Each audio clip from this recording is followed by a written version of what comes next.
Hey everybody! So today in our lessons we're going to be focusing on retelling a story. When you retell, you describe what happens in a story. It's that simple. You listen to the story, you read it yourself, or you listen to it, and then you close the book and you retell it to someone. That means that you understood what happened in the story and you remember details from the story. Details are always important.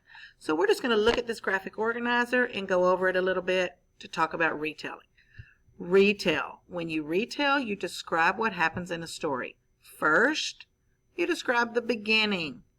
For our story this week, Picture Day Perfection, think about what happened in the beginning. Next, you describe the middle because you want to retell the story in the order that it happened.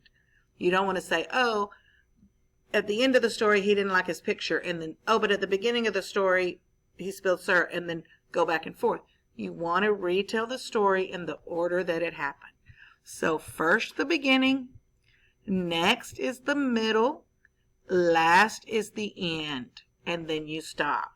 So you start at the beginning, you tell the details from the beginning, the details from the middle, the details from the end, and stop. You're finished retelling the story. Here's some tips right here. It says tips. Use your own words. You don't want to just reread the story word for word. You want to retell it in your own words.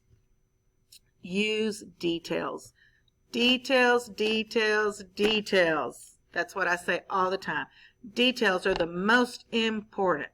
All the little details, that's what makes the retelling of the story interesting. You don't want to just say, Picture Day Perfection. He wanted to take a good picture. His picture turned out perfect. The end. That doesn't really tell me anything that happened in the story.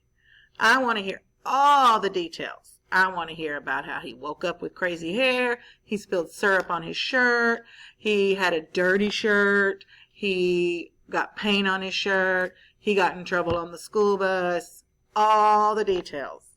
And the last tip is use words and pictures. So when you're retelling the story, if you want to add a little picture, that makes it even more.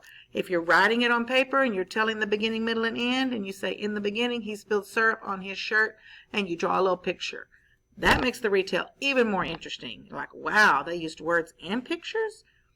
So retelling a story is very simple. You're just telling what happened at the beginning, middle, and end of the story, and you're focused on details.